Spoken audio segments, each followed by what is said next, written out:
coming back. This is a tricky series, and tonight's talk is one of the trickiest and one of the most difficult.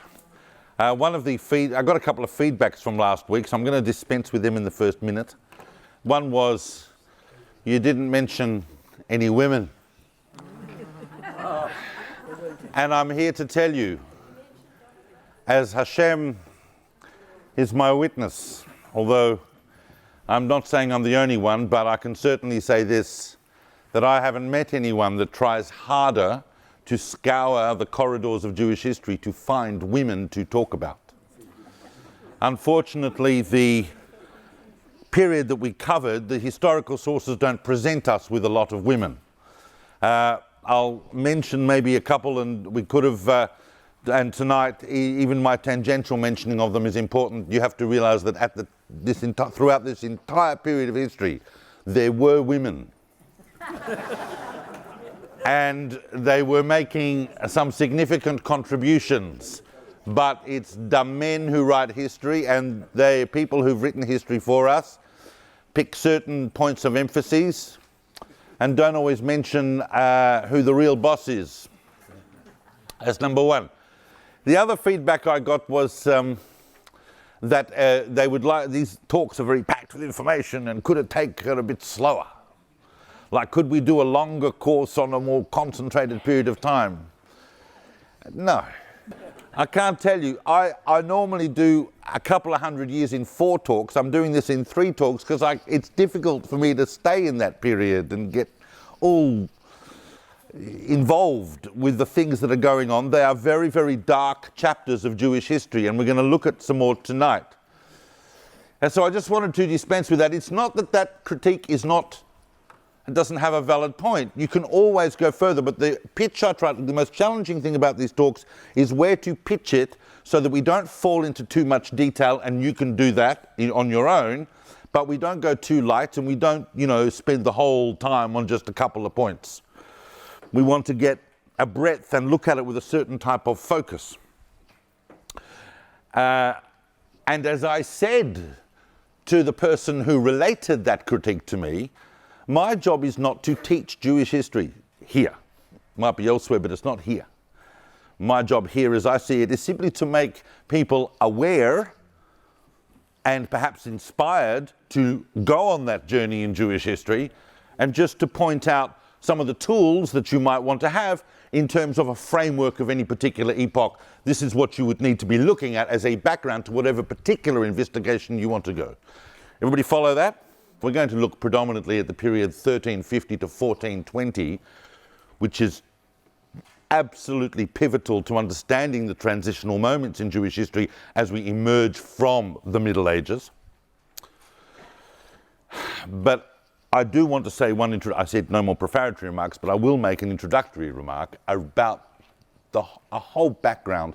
Last week I spent a lot of time on background. I'm not going to go over all that now, but I want to get a little bit more existential with you to understand, because we struggle and we're challenged to understand the following point.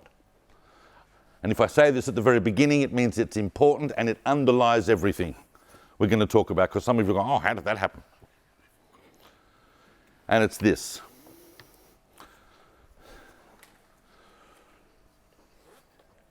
There were people who lived in the 14th and 15th centuries, astonishing people, who continued to keep Judaism alive because they knew that there would come a day when Jews would be able to go to talks like this, and where Jews would be able to practice their religion freely under the protection of governments without hindrance or harassment. They knew that there would come a day when the Jewish people would return and take possession of the land of Israel. I'm telling you, it makes you want to cry when you think about that these people went through the two most horrible centuries, and they did not have Zionism, and they did not have the State of Israel, and they did not have the United Nations, and they did not have an empathy of the West towards Jews generally. There was none of that. And we need to understand that. We today can't even access that. I've spoken about this before, the mentality of what it is like to be in a generation, because even our grandparents and perhaps even our great-grandparents knew something of that generation because it was possible. But in the 15th and 14th centuries, that belief was absolutely out of this universe, and yet they believed it, and because they believed it, they survived these centuries. I'm only going to do the tip of the iceberg of the Tortossa. I'm going to deal with some of the major points, but this period is absolutely strewn with massacres and expulsions and all sorts of horrendous persecutions of Jewish communities. Now, this is a complex period, generally 1350 to 1420 rough. We've not only got two major entities going on in what's going to become Spain, Castile and Aragon, each with its king, but we've also got a papacy that is, on the one hand, has moved, and then it splits, and then there are two popes at any one time. This is a very, very complex period, generally in European history. But for our purposes, first thing we notice is the coming together of communities. And this we can start seeing in at least three different ways. And I want to remind you where we left off last week, because there's been this just devastating phenomenon sweeping through Europe that left all of Europe in tatters, but was incredibly severe on Jewish communities because of the numerous massacres that had happened in the wake of the Black Death. That's where I ended last week. Strasbourg, which I spoke about, was just one example. But now we're in a period where we're starting to see communities come together a bit. And one of the ways in which that happens is through what most historians would identify as more or less the start. There are various opinions on how it started, is the start of something that's all too common to us, and that is the position of a communally paid rabbi.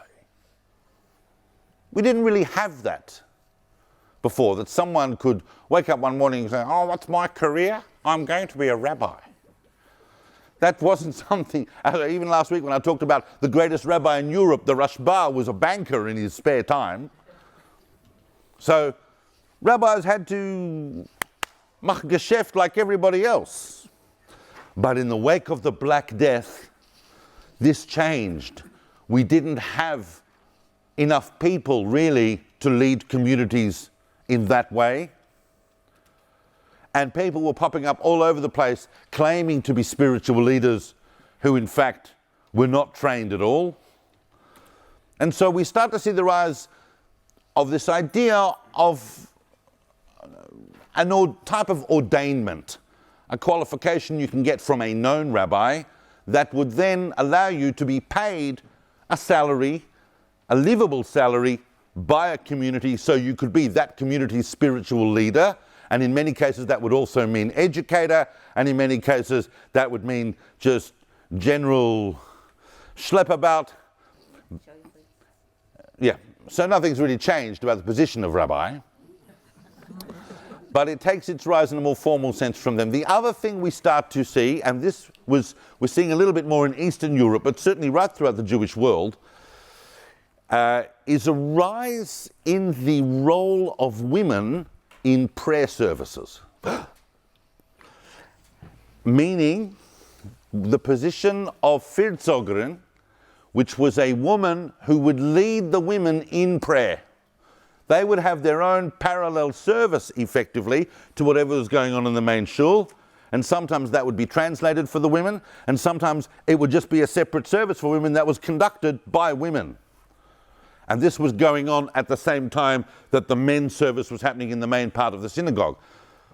We have some very famous Fürsorger, not so much from this period, but certainly from later on, and it became a very, very respectable position within the Jewish world, right across Eastern Europe and in Germany.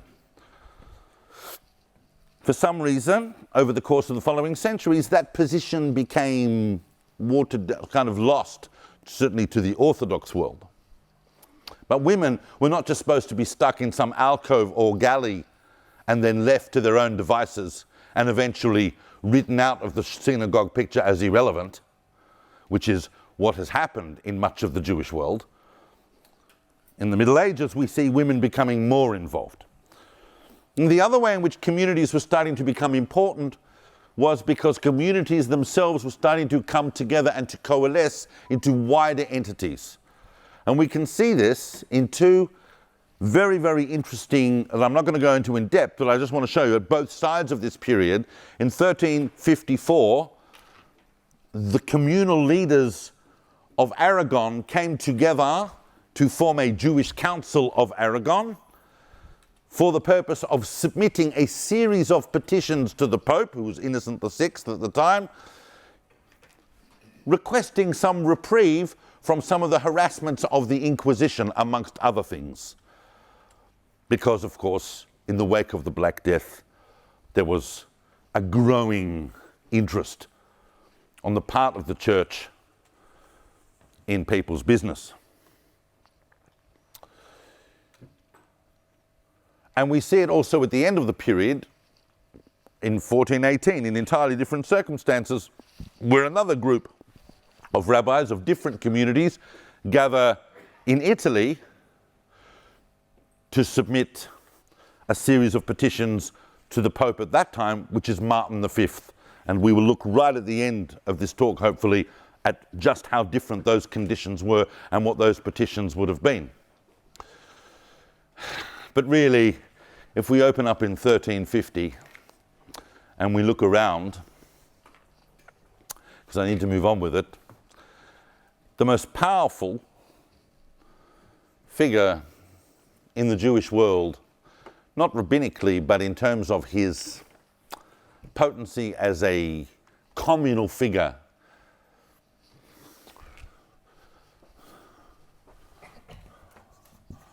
was Samuel Halevi Abulafia, sometimes called Don Samuel Halevi. And why was he so important? Because he had managed to get himself into the employ of the King of Castile and eventually to become the treasurer, the chief accountant of the king's money, the treasurer to Pedro I of Castile. Pedro I is a very, very complex king. Comes down to us in his general history is a very complex thing. And this is what I was saying, is I am aware that every single one of these topics I'm talking about is a major topic. So we're just treading lightly over. But Pedro I is so complex that he comes down to us in history in two different titles. One is Pedro the Cruel, and the other is Pedro the Just. That's how different people saw him. He was a right bastard. And he didn't have a problem wiping people out. It just depended on whether or not you were on his side as to whether or not what he was doing made him Pedro the Just or Pedro the Cruel. As it happens, Pedro was famously quite friendly to his Jews. And remember, Christian kings in the Middle Ages saw Jews as their property. Definitively. We'll get onto that another time. But the Jews were there as simply an economic policy. You bring them in, you bring them out. Pedro raised Samuel Halevi Abulafia to his chief treasurer. Samuel Halevi became so powerful that the king even allowed him, and think about this is in Christian Spain, allowed him to build his own shul. He built his own synagogue next to his house, and that synagogue was bigger than any church around. It became famous throughout Europe, in Toledo. That shul, after the expulsion, much like 150 years later, was turned into a church. It was called the El Transito Synagogue. In the 20th century, it was restored as a synagogue or as a museum. It's now been returned to the Sephardic community of Spain, and it is a museum today. You can go and see that building. And it was unique and astonishing that a Jew was given permission to do that. But of course, this is Pedro I. I don't know who Samuel Halevi thought he might have been becoming, but Chasdai ibn Shaprut, he was not. And he wasn't working for a caliph. He was working for a Christian king. And in 1360, due to a complex series of accusations, he was tortured and executed. And Pedro moved on. They had a good 10 years. And what happened during the 1360s was that Spain, Castile, was thrown into a civil war between Pedro and his brother Henry Trastamara, with very different views on the Jews. And what the Jews found themselves, the Jews of Castile found themselves in, was a position where Henry, his half-brother, who was claiming for the throne, I'm not going into the Spanish Civil War of the 14th century in detail, but I'll just tell you this. His claim for the throne used the Jews. A rumor was spreading that Pedro was actually Jewish, and that's why he was friendly towards the Jews. Henry stirred up Jew hatred amongst the Castilian population by claiming that Pedro was not tough enough on his Jews. And eventually, when Henry won the war, there were massacres. Well, certainly in Toledo. And things got very unpleasant for the Jews. Henry had a much darker picture of what Jewish communities were up to and what should be the limits on their activity, all recognizing, of course, that unless the economy demanded it, we're going to have to keep them around.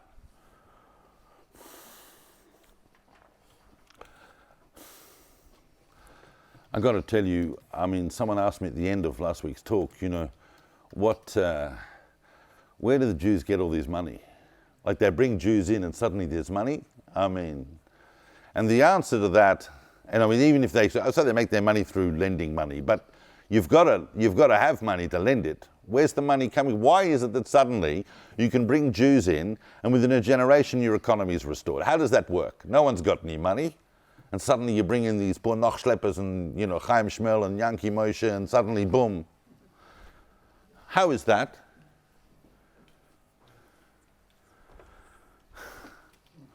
Well, very few people ask that question. And the reality is, as I'm sure you all know, that there is an inexhaustible supply of Jewish money in the world. And that it comes into the world on a yearly basis on Rosh Hashanah. And it just depends on how that is going to be distributed.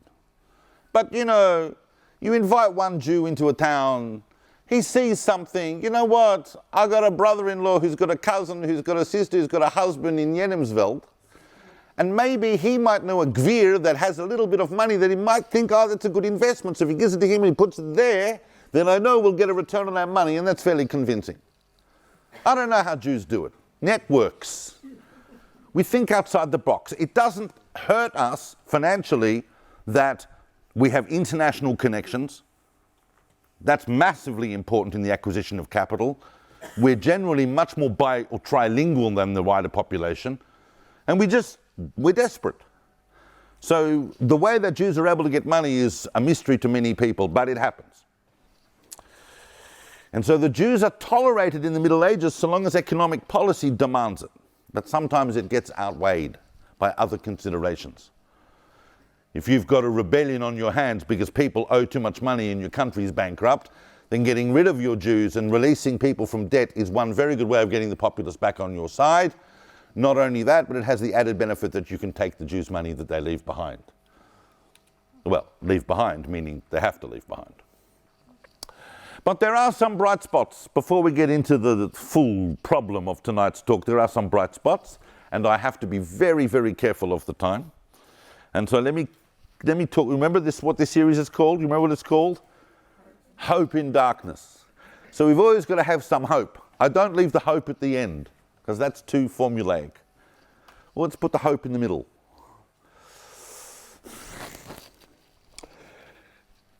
The was Don Samuel Halevi might have been an example of a Jew who could still, even within Christian Spain, rise to a position of greatness and influence. He wasn't the greatest Torah sage in the world. And who did that position belong to through much of the middle of the 1300s of the 14th century? Sorry? Well, last week we looked at the Rashba. No, Nachmanides is the preceding century. This is someone else who is, now I certainly don't mean to patronize people when I say this, and so I don't want you to feel bad if you don't know this person, but this person's very famous. He's certainly famous if you've ever learnt in the yeshiva.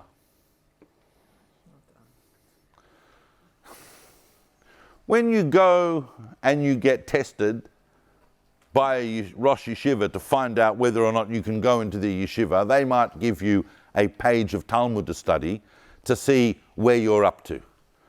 A beginner student will just study the Gemara and think themselves very pleased and go and say, I've learnt the Gemara. Someone a bit more advanced might learn Rashi and Tosafot.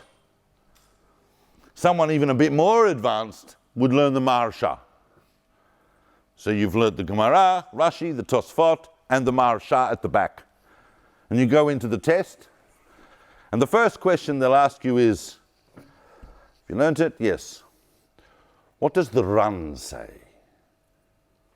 What does the Ran say?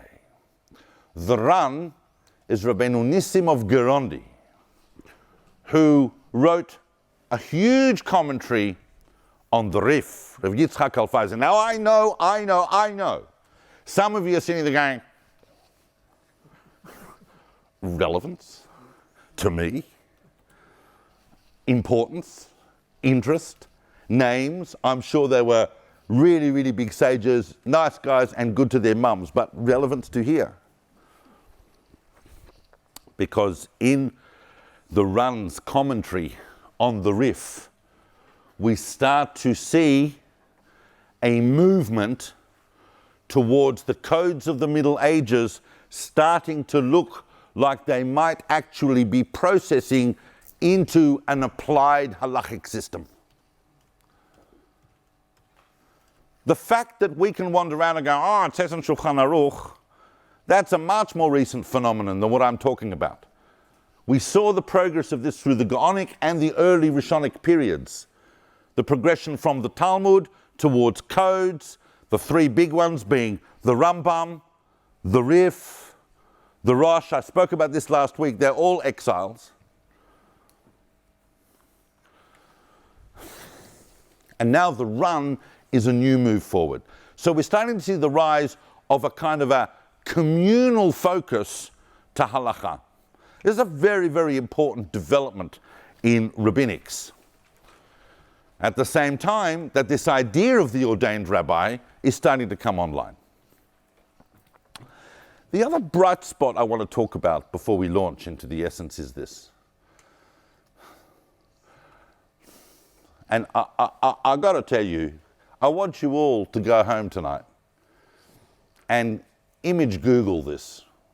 Is that the verb or is it Google image? And you're going to want to because it's stunning if you don't know about it. There are Jewish communities dotted right across Europe, and especially since we're talking about Spain, just to remind you where Spain is, by the way. In fact, I haven't drawn a map, and that's naughty. There's the Mediterranean. There's Spain. So we've got basically Aragon there and Aragon here and Castile here, basically, roughly. And here we've got France. Provence is still kind of independent. England is here. Italy, Papal States, Holy Roman Empire, Germany, etc., Hungary, Bohemia, Greece, Turkey, and so on. So there are communities dotted all around this world. And as I said at the beginning, it's all about communities. Without community, you're nothing. That's another big existential point I want people to understand. in the Middle Ages, there's no such thing as a secular Jew. And there's no such thing as a Jewish person wandering around by themselves. Everybody is accounted for as part of a community, particularly in Christian Europe. And if a community closed their doors to you, you starved. And that was pretty much the case up until even the 17th century. It's a different world. But if you're in the community protects you and you suffer the fate of the community and so on. And communities fared differently depending on where they were. I'm going to talk about that in a minute as well.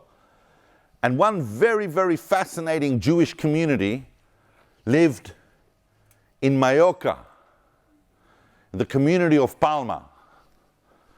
Absolutely fascinating community. Because they specialized. They specialized in the creation of shkoyach. They specialized as cartographers in the creation of maps, as the gentleman absolutely correctly said. And their most famous product is the Catalan Atlas. Now, the Catalan Atlas, which was designed and drawn by Abraham and his son Yehuda Crescas in Mallorca in the 14th century, was regarded at the time, and it still exists, it's on vellum, it's kept, you can see it, was regarded as the technological summit and artistic summit of map making in the 14th century. It was the first atlas of the world to include the new discoveries made by Marco Polo. And therefore you can see China and you can see a whole range of things along the way. You can see Asia, you can see Europe, you can see the top of Africa, and it's an amazing picture. It's part of a genre called Mappa Mundi. Go home and Google the Catalan Atlas. It is stunning. And it was done by the Crescas family, by Jews, as part of that community, and I'm sure for this they would have employed numerous people across the community to do various parts of it. It's all beautifully drawn and geometrically laid out. And that was done in Mallorca by Jews in the 14th century, towards the end of the 14th century. And another interesting spark I'm just going to talk about briefly, Shem Tov ben Yitzchak ibn Shaprut, who was living in Tudela. He's a young man flourishing in the 1370s when he starts to take an interest in some of the things that Christians are saying about Jews. The discussions are turning quite theological.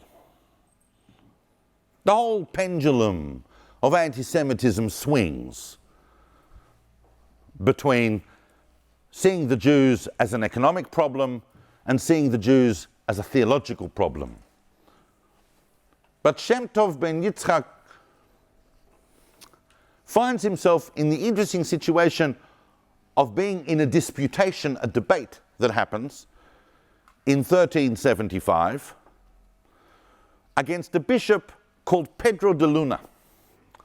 And Pedro de Luna is going to go on and become eventually Pope Benedict XIII, anti-Pope Benedict XIII. A major Jew hater. Not the most major in this talk, but pretty major league. Doesn't like Jews, doesn't like Judaism. But he finds it fascinating to debate Jews. And so Shem Tov is quite taken by this experience that he underwent, and he realizes that what Jews need in order to debate with Christians, and there's only going to be more of it in his opinion, and he was correct, is that, and this is crazy, the Gospels, the Christian Gospels, need to be translated into Hebrew so that Jews can read them and see for themselves and answer accordingly. Just as Christian missionary polemicists read the Hebrew scriptures and they read the Talmud, similarly Jews should be reading. It wasn't done in a spirit of ecumenical cooperation, it was all for the purposes of argumentation. And argumentation is going to figure big in what I'm about to talk about.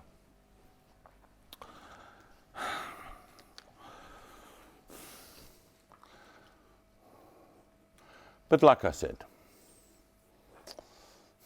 everything swings between economic and theological in the Middle Ages, but it's all about hating Jews. On the whole, not exactly, but on the whole, and I'm being very, very general here because we could find exceptions, but in a very general principle, things tended to be more economic in the Holy Roman Empire and more theological in Spain. It doesn't mean that Spain was without its economic anti-Semitism, and it certainly doesn't mean that Germany and the Holy Roman Empire was without its theological anti-Semitism, except that the theological anti-Semitism over here takes on a slightly different bent. It's more along the lines of, you've desecrated the Holy Host. It's the classic blood libel, desecration of the host libel, and a range of other well-poisoning rumours and desecrations of religion that cause the massacres and the pogroms in Germany and the Holy Roman Empire during this period. That's its theological nature, but its even more acute nature is fundamentally economic, because the German kings of the Holy Roman Empire came up with a whole new reason why they owned the Jews. We don't need a theological reason, as had been laid down by the church. We have a better reason.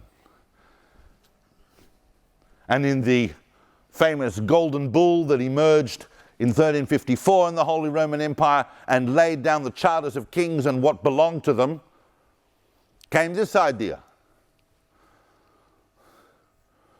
We inherited the Jews from Titus. We are the Holy Roman Empire, therefore we are the empire. The Roman Empire, and whatever the Romans conquered, we conquered, the Jews are ours. Not only do we own them, and not only can we tell them where to live and what to do, we can lease them out. And not only can we lease them out, we can sell them. Literally. And over the course of this period, we start to see power over the Jews devolve, first of all from the emperor, and then going down the levels until literally we had local lords who had total control over the Jews in their area. Or say, the ruler of any particular city.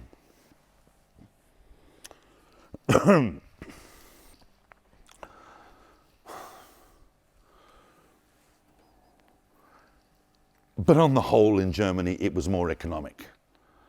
And we start to see expulsions right across Europe during this period.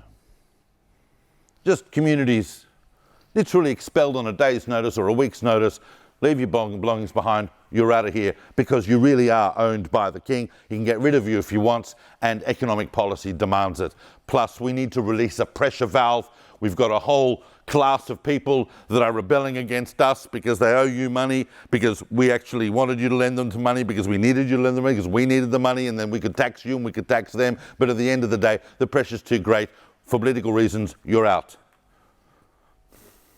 Oh, 3 years later, oh, why don't you come back in? We actually need some more funds now. We need some more liquidity. Could you please come back in? Could you pay for the privilege and please come back in? Back and forth. And people go, why? We got nowhere else to go. The biggest and most famous expulsions of the end of the 14th century, of course, is the expulsion of the Jews, again, of France. Only this time, it's basically permanent until the 17th century. In 1394, all the Jews are expelled from France. We saw the Jews expelled the first time last week in 1306, and if you recall then, they were readmitted 9 years later. But at the end of the 14th century, 1394, in a classic economic move expulsion, they're gone.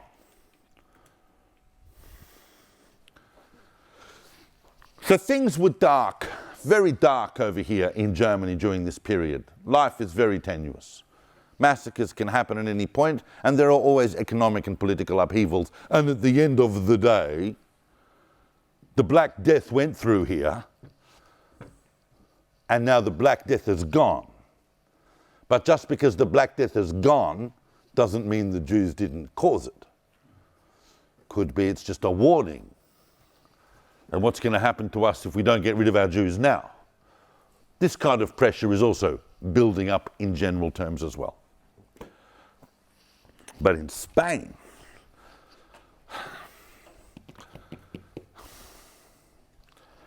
now I need to talk to you about an extremely difficult period. And this is the Tortossa that we talk about. And the background to this is very, very complex and interesting and fascinating and extensive. It's documented in a range of places, and people have written entire books on it. So the next few minutes that I talk about this, you have to understand I really am summarizing this, but it's something along the line. In fact, one night last week I actually found myself fascinating. I read one guy's 100-page honours thesis just on, that he posted online, just on the next 5 minutes of what I'm going to talk to you about. So people are aware of this period, and it's very extensive, as I apologize in advance for my reduction of it. But I said to you before that Henry Trastamara had defeated his half-brother Pedro in the civil wars of Castile. And throughout the 1370s, Pedro acted pretty much as he said he would. No surprises there. He didn't like the Jews before. He doesn't like them now. Although maybe now he understands a little bit more about why his brother tolerated the Jews, but still he doesn't like them. However, and maybe in some measure to annoy the Jewish communities, he tried to allow the communities to be slightly more democratic. Nothing destroys a society quicker than becoming democratic. That was a joke. And what that meant in reality was this.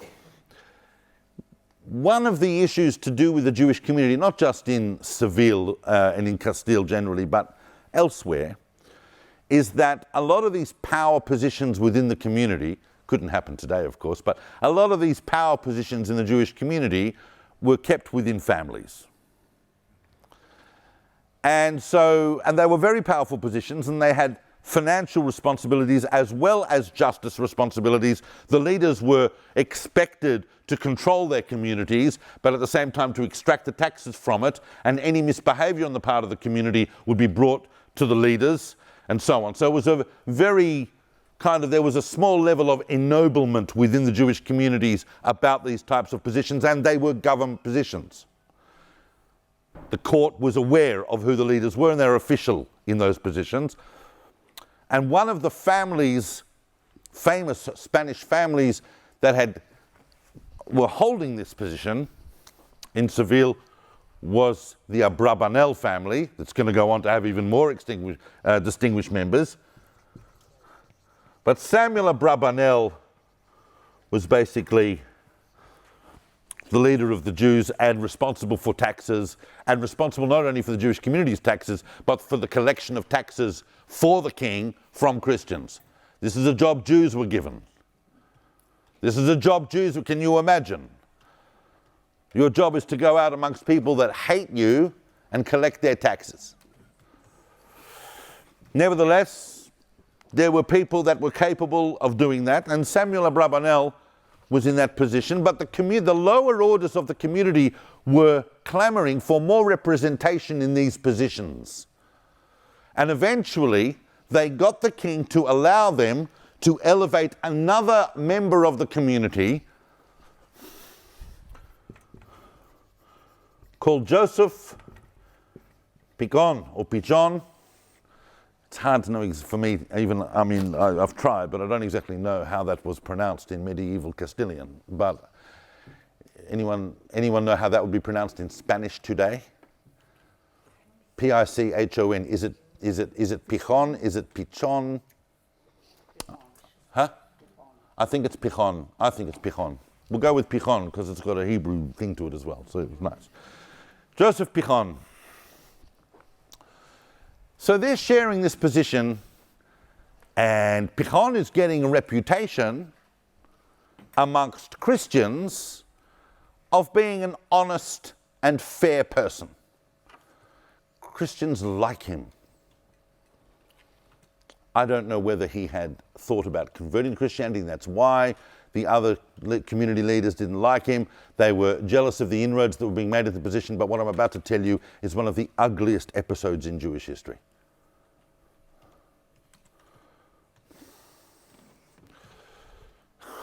Before I tell you that, before I tell you what happened between these two, or to these two chaps, I've got to talk about a very unfortunate topic, which is the topic of Ferrand Martinez. And I'm sorry to have to say that name in a shul because he was seriously probably the biggest Jew hater of the Middle Ages, and that is saying something.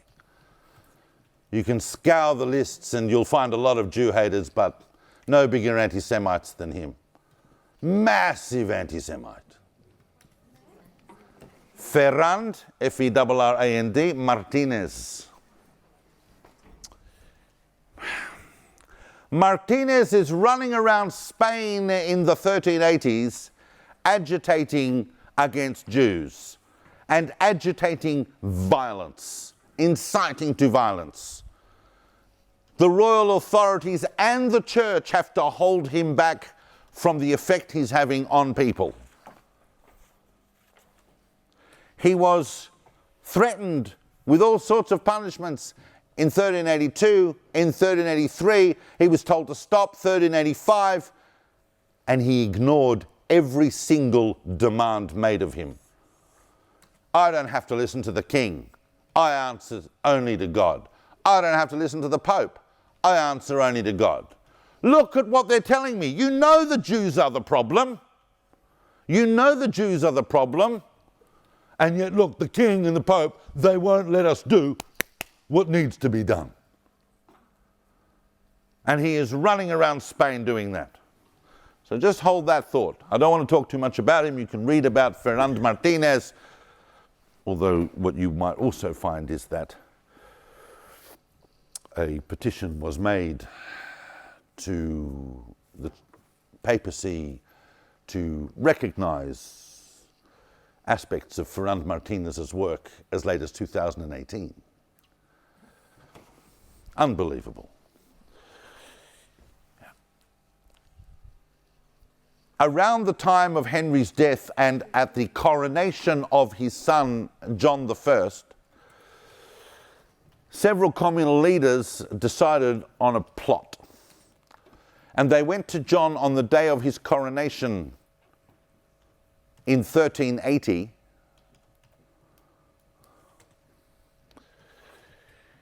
And they said, it's your coronation day, and because it's your coronation day, we'd like you to honor us by allowing us to exercise certain powers that have been delegated to the Jewish community, including the power to apply capital punishment in the case of malshinim. Now, malshinim are informers, and the Jewish people were given the power to execute members of the community who they deemed to be informers, who they deemed to be malshinim, who were running around spreading falsehoods to Christians that would cause harm to the Jewish community. Yep, you can deal with that autonomously and you have the power to execute, but all executions have to be signed off by the king. They went to John on his coronation day, you can imagine, might have been a bit distracted, and they asked him for permission to execute someone, and they didn't tell him who it was. And it was Joseph Pichon. And they took the warrant signed by the king, and they went to the state executioner, and they went round to Pichon's house, and he cut his head off. And when the king found out, he was absolutely livid. The leaders of the Jewish community of Seville were executed, and most of the privileges that had been given to the community were taken away. And Martinez went ballistic and started rousing up the people by saying the one Jew they'd have was favourable to Christians, and they killed him.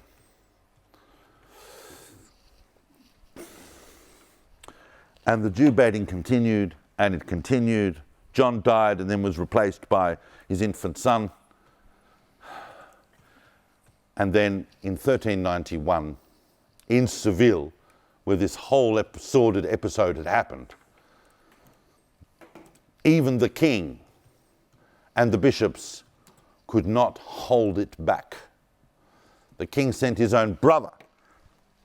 Well, the king's brother was sent to try and control the situation himself, but he couldn't. And mobs of people were gathering at the gates of the Juderia and eventually smashed through the walls and went in and massacred the entire community. The community of Seville. This, if you know anything about medieval history, is not a small or an insignificant community. This is huge.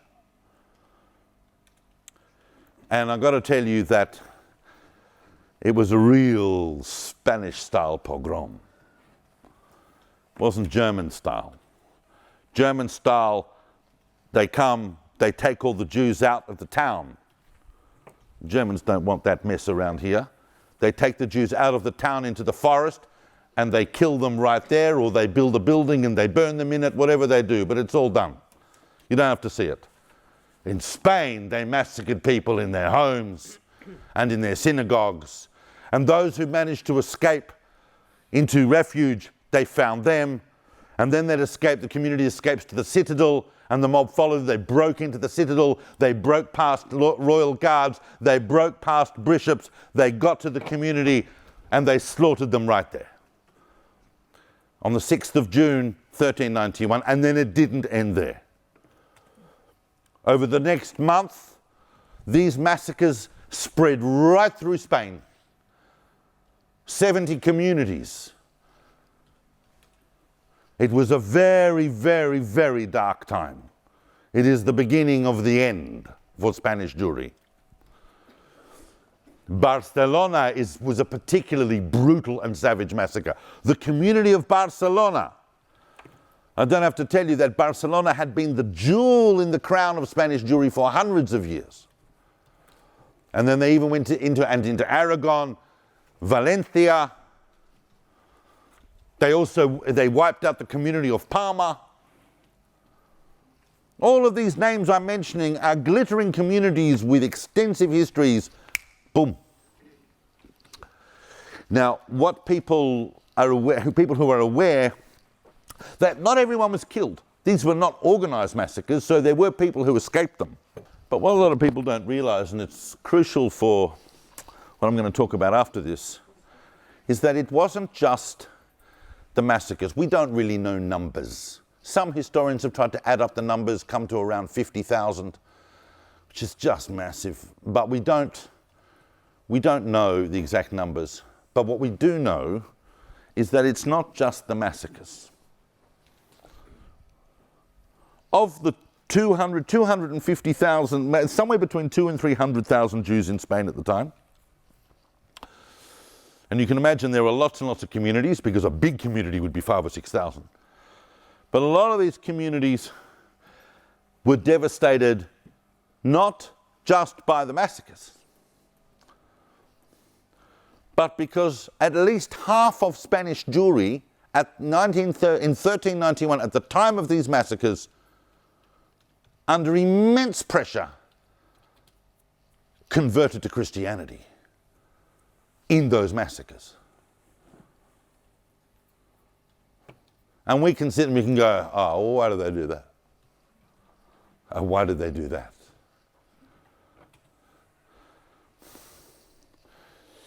A lot of people thought, I'll convert now, save my family. And they did. But we can't ask anyone's reason as to why they didn't die al Kiddush Hashem and why they converted to Christianity. That's everyone's individual choice, and no one can judge anyone unless in that situation. And people have all sorts of different motives. But that was a lasting, devastating effect on Spanish Jewry. And you've got to understand the pressure that existed on communities. Not just the violence, but the theological pressure, the humiliations that Jewish communities have to go through.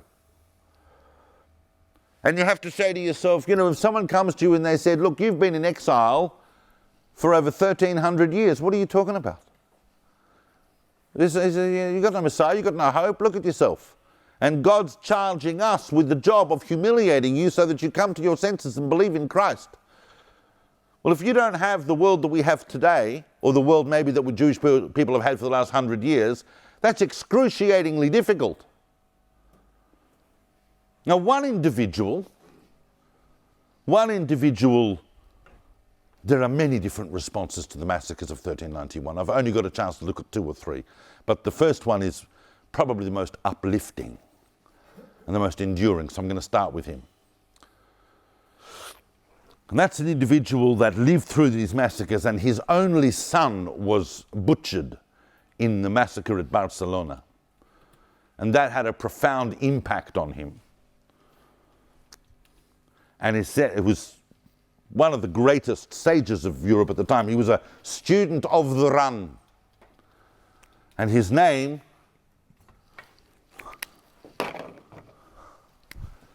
is Chazdai ben Shaprut, 400 years earlier. Chazdai, you know this, I'm hearing it, Crescas. And Crescas writes in his famous book, Or Hashem, the Light of God, Crescas is very clear on where this all started. He's not blaming it, but he knows where he knows where the trouble started. And it started, you know where it started? It started at the beginning of this series. He doesn't blame the Rambam per se, but philosophic rationalism. Even before these massacres and these forced conversions and the Black Death and everything else that's demoralized communities, philosophic rationalism destroyed the faith of the Jewish people. And in a way, while that sounds like a very harsh argument, is not entirely without merit. The only thing that was going to get you through these experiences and come out the other side of the 14th century still Jewish was faith.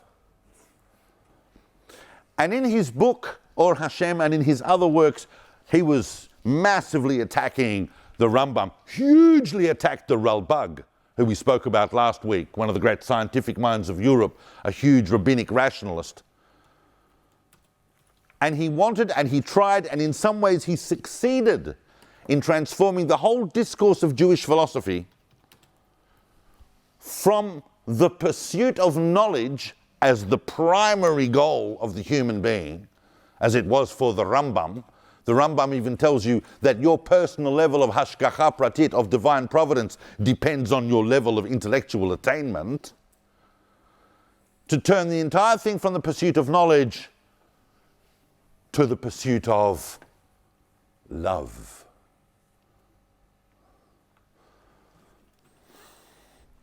God creates the world not so that you'll know him, but so that you'll love him, and that we will love one another. The world is founded on love, not on knowledge. This, I've got to tell you that 250 years later, when a young boy called Baruch Spinoza was reading this up the back of the Portuguese synagogue in Amsterdam, blew his mind. Crescas, big influence on Spinoza, much, much later. But a huge figure. I've spoken about Crescas in the past in talks on Jewish philosophy and so on, very big figure.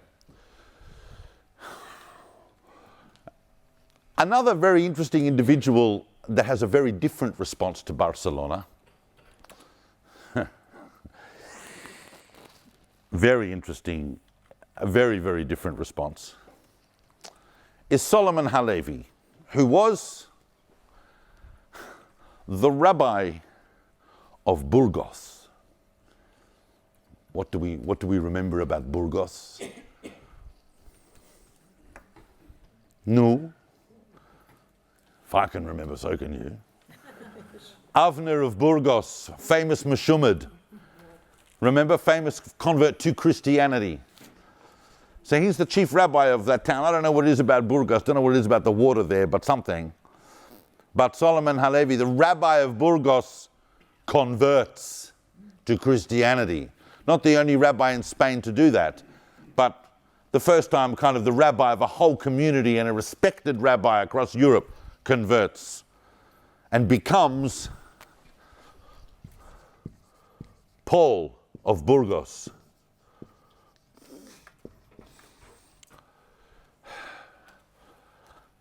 And he does so pretty much because of a relationship that he strikes up with a priest called Vincent Ferrer. And Vincent Ferrer was running around Spain like a maniac trying to convert Jews at every possible opportunity. Apparently he was quite good at it. He got several rabbis under his belt and thousands of Jews. He'd burst into synagogues and deliver sermons and people go, oh. And of course, 1391 was just a boon for him. Vincent Ferrer, we're not necessarily on record as him inciting violence. He always claimed that, you know, violence is an unfortunate byproduct of the Jews' obstinacy, but we shouldn't necessarily perpetrate it. And we do have a couple of instances where he told his followers, I know that you want to go down to the ghetto now and massacre it. I hear you and I understand, but you know, that maybe we have a better way of doing it. Let's try and convert them. Unstoppable convert machine. Made a saint by the Catholic Church, by the way. Still a saint till today. Paul of Burgos, Vincent Ferrer's most famous convert, went on to become, I mean, you've got to understand, if you're a learned rabbi and you convert, they're not just going to give you, you know, schmonskers over there. He became the Bishop of Burgos. The rabbi of Burgos becomes the Bishop of Burgos. And his son, Alfonso, by the way, and here's worth saying that Solomon Halevi didn't just convert, his entire family converted, all his 6 of his children converted, and the only one of his family who didn't was his wife, Johanna. We know her name. And she said, I'm not doing it. I'm staying Jewish. She stayed Jewish all her life. Amidst the pressure and her family and everything. I mean, that's a sign of things to come. That is a sign of things to come, where women are going to be the real bastions of faith in Jewish Spain, certainly in the following century and beyond. And then Paul of Burgos himself, because he was the Rabbi Solomon Halevi, he himself had a student called Joshua Lorchi. And Lorchi first starts corresponding with his teacher, going, no, is it true? Did you convert? Why did you do that? That's not a simple thing for a student to hear. And eventually, in the course of that correspondence and discussion and dialogue, Lorchi converts and changes his name to Geronimo de Santa Fe. They pick very, very cool names, Jews, when they convert. Pablo de Santa Maria and Geronimo de Santa Fe and Pablo Cristiani and fantastic names. I've already picked out my Christian name. I'm not telling it to you, but I've also picked out an Islamic one. Now, well, it's a little bit more poetic, but yes, along those lines.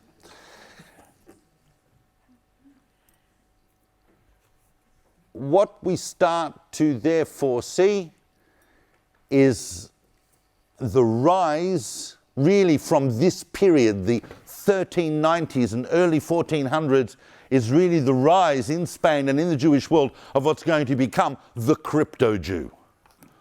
Over the following decade, many of the Jews that had undergone forced conversion in the 1391 atrocities returned to their faith.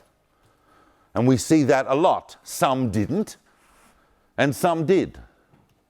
And many communities were devastated not just by the massacres, but by Jews fleeing. And many Jews fled the massacres. And there's a couple of very, very big examples. And many Jews actually fled to the thriving community of Algiers, including a huge sage, another student of the run, Yitzchak ben Sheshet Perfet, the Rivash, probably the biggest rabbinic scholar in Europe at the time, by now, hundreds of responsa, and he converted. They came to the Jews and they said to them, in the town where he lived, near Barcelona, they said to him, if the leaders convert, then the rest of the community will be spared. And many of the leaders converted, but not him. It was only a few days later when they trumped up another charge and were about to burn him on that charge that he realized that he needed to, at least on the outface, convert. Otherwise there was going to be perhaps even more damage caused, and he converted. But as soon as he converted, he fled. And he wasn't going to flee anywhere Christian. He fled to Algiers, where he was very open about the fact that he only converted to save his life, and was, over a short while, instated as the rabbi of Algiers. And he was also followed in that position by Rav Shimon ben Tzemach Duran, the Rashbatz, who himself had fled from Parma to Algiers. So these rabbis are fleeing and they're setting up communities elsewhere. Different responses to those massacres. Possibly the most interesting, I think, is the response of Rabbi Yaakov ben Moses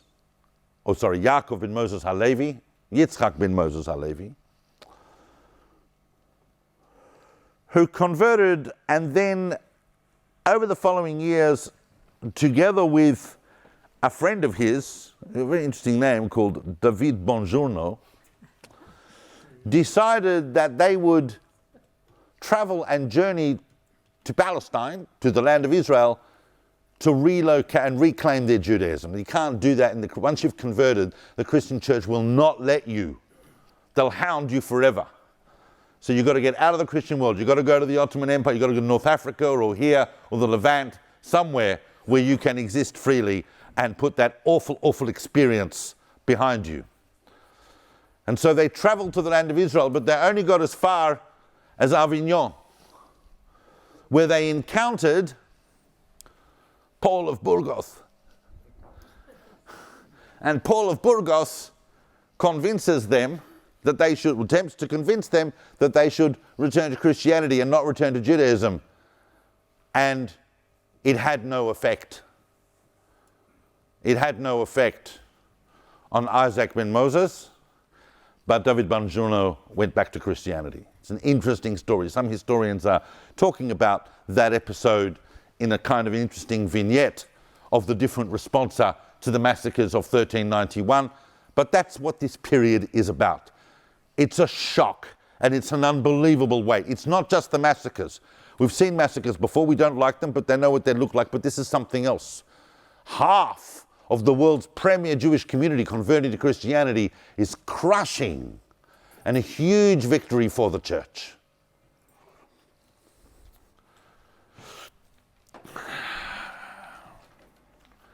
And Isaac ben Moses went on to debate, eventually become a participant in the great next episode that is going to take me 5 minutes to cover, even though there's more material on this than you can imagine. But it's a huge topic in at least 2 different disciplines. But I'm going to try and give it to you in 5 minutes so that we can see in context what the effect of this would have been on everything I've already described. And that, of course,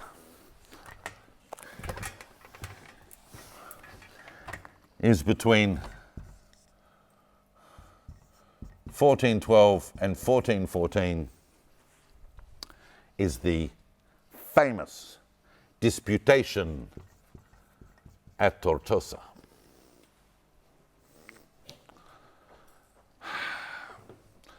I could just do me a favor, put your hand up if you've heard of the disputation at Tortossa. I know that some of you have, definitely. There are three big, there's debates right throughout the Middle Ages, disputations between Jews and Christians. But if you're going to study that topic, and it's a fascinating topic, the three big ones that you'll encounter are Paris 1240, Barcelona 1263, and Tortossa. And Tortossa, I'm here to tell you, was the biggest, and it was a complete circus. The Jews, meaning all the remaining Jews in Spain's leaders of communities, were invited to Tortossa, which means they didn't have a choice, they had to go, where they would be debating the principles of Judaism and Christianity against representatives of the Curia, of the Roman Catholic Church, bishops, archbishops, cardinals. But unlike previous debates, such as the famous one at Barcelona with the Ramban, who was afforded freedom of speech within reason, the Jews at Tortossa were not given any debating privileges whatsoever, and anything they said that was contrary to Christian thought was immediately branded as wrong and heretical and deserving of punishment and fining. How are you supposed to debate someone when you're not allowed to disagree with their opinion? It's very challenging. And it lasted for 2 years and further completely demoralized the Spanish community. Many rabbis at Tortossa also cracked and converted. The pressure was immense. And you have to understand the humiliations of being a Jew by this time.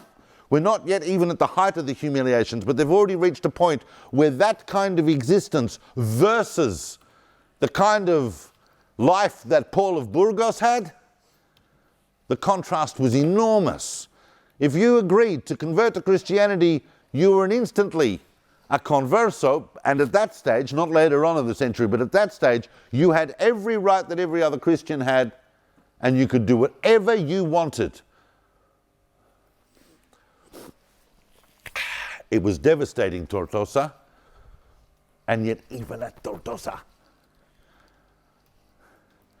we had some very, very clever Jews. And some of them really, really made their mark. Some of the great meteoric stars of the next generation found themselves in the crucible of Tortossa, and perhaps none more so than the most famous student of Chaskai Crescus, someone who really we should know a lot more about, to the man who writes about things. And that, of course, is Rav Yosef Albo. Now, some of you are sitting there thinking, oh, Tortossa, 1400s, Albo, I'm going to hear about Albo, but really, what's that got to do with me? What's it got to do with us? What's it got to do with anything?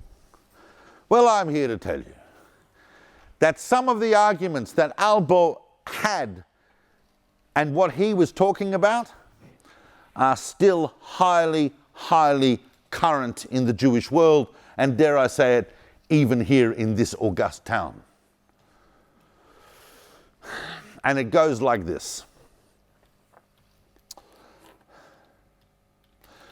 You've got to understand that the first year of Tortossa was just spent debating the topic of whether the Messiah had come and whether or not their Messiah, Jesus of Nazareth, had fulfilled the brief of the Messiah or not. That's a year just on that topic, full time. I mean, it would be a Chabad rabbi's fantasy to spend all year talking about whether the Messiah has done what he's meant to do. But it wasn't a fantasy then. And Albo realized that one of the great problems was the perception that the Christian church has of Judaism that lay at the heart of the argument. Because Jewish people do not believe that the Messiah is the engine of history. The Messiah is the culmination of history. And the perception that the Christian church had was from a book that they knew very, very well, and from a writer they knew very well because they're very acquainted with his writings, and that, of course, is... Which medieval writer wrote on the Messiah that you all know? Okay, you all know the answer, you just don't realize that you know. He also, and this the church was aware of, wrote 13 principles of the Jewish faith. Maimonides, the Rambam. So the Rambam gives you 13 principles, and one of those principles is the belief in the Messiah. And Albo was having to point out to priests again and again, and to Jews, that whatever arguments you bring about this don't really matter. Because the Messiah is not a foundational principle of Judaism.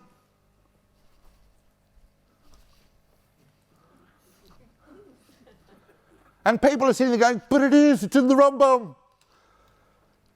Yes, it's in the Rambam. And, said Albo, and his teacher Kreskas, the Rambam's wrong. And I'm allowed to say it.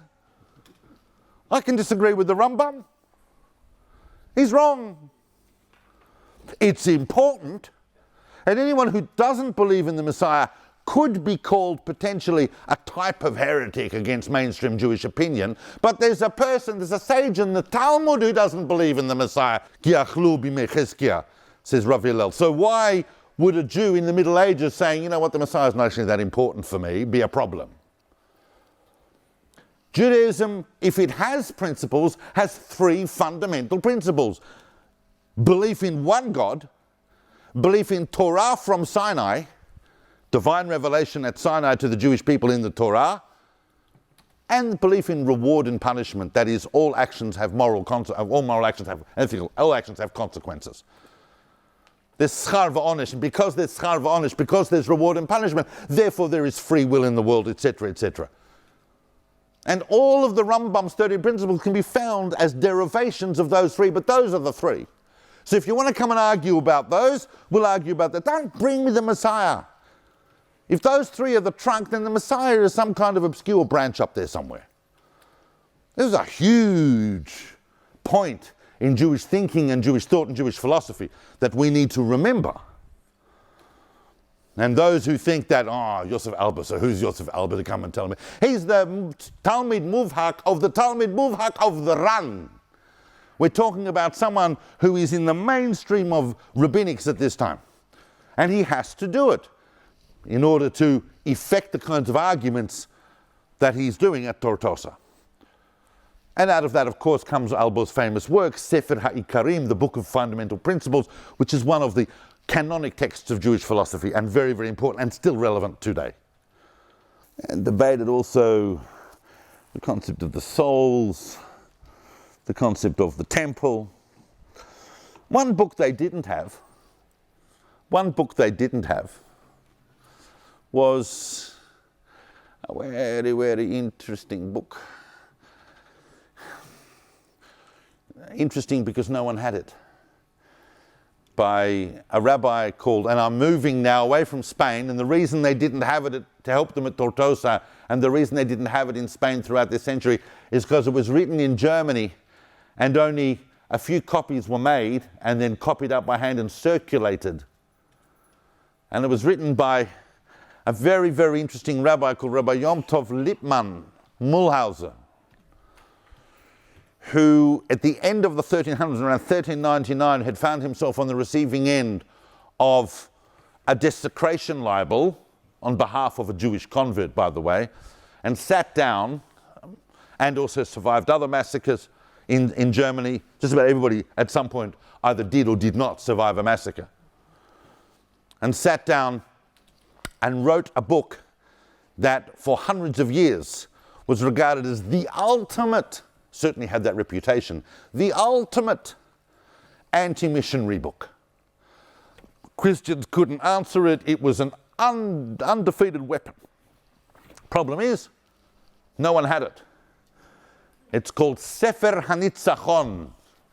Sefer HaNitzachon. And what is amazing about Sefer HaNitzachon is that it's completely different in its DNA from the whole tradition of Spanish fighting of Christianity. It needs a whole separate study of the comparison between those two. But even at Tortossa, the Spanish rabbis are using arguments that have been developed even as early as the Ramban in the 1200s. Those arguments have evolved, but are essentially the same types of discussions and arguments they're having with Spanish Jews. And Mulhauser is coming, Lippmann is coming from a completely different angle, but setting up the same material and taking apart Christianity from a Jewish perspective. The Christians desperately wanted to get their hands on it. And they couldn't get their hands on it until the middle of the 1600s. That's 200 years after, or well over 200 years, 250 years after it was written. They finally got hold of a copy because of one of the professors of Hebraics, a Christian professor at a German university, decided he was going to get his hands on one. So he heard that there was a rabbi in one of the town that had it, and he went to him to ask him questions. And the rabbi went to his library, took down the book from his shelf to bring back to answer the argument, and this guy snatched it from his hands, stole it, and ran out the house and went and printed it. That's how we have Sefer Nitzachon, and that's how that then followed over the next few decades in Christian-Jewish polemics, a whole genre called Lippmannania, dealing just with Sefer Nitzachon. Another great survivor of a massacre, because I'll just tell you, take a minute because you really need to understand this, is that, I don't know if you heard about it, but in Germany, there was, in the early 1400s, there was a rebellion called the Hussite Rebellion. You're familiar with the Hussite Rebellion? It's a proto-Protestant rebellion. We're not at Luther, which is 100 years later, but Hus is about 100 years earlier, and he's running around Europe in a kind of a Protestant movement and starts what they call the Hussite Wars. Now, that doesn't sound like it has anything that needs to concern the Jews, doesn't have anything to do with the Jews, but you can be sure there were numerous massacres right across Germany and Bohemia as a result of the Hussite Wars, massacres of Jews. In 1420 and 21, there were massacres across Austria. In 1421, all the Jews of the Judenplatz in Vienna were taken out and slaughtered. It's called Gzera Wien. It was a horrendous massacre. And there's one amongst countless massacres that we went through in this period. He survived that. A person survived that. A young rabbi survived that, called Yaakov ben Moshe Halevi, who we know as the Maharil. And the Maharil went on to write many, many books, particularly on minhag, on customs. He documented more than anyone else the customs of German Jewry in such detail that if someone wanted to live right now exactly how a Jew would live in Germany in the 1400s, they would just follow that book exactly.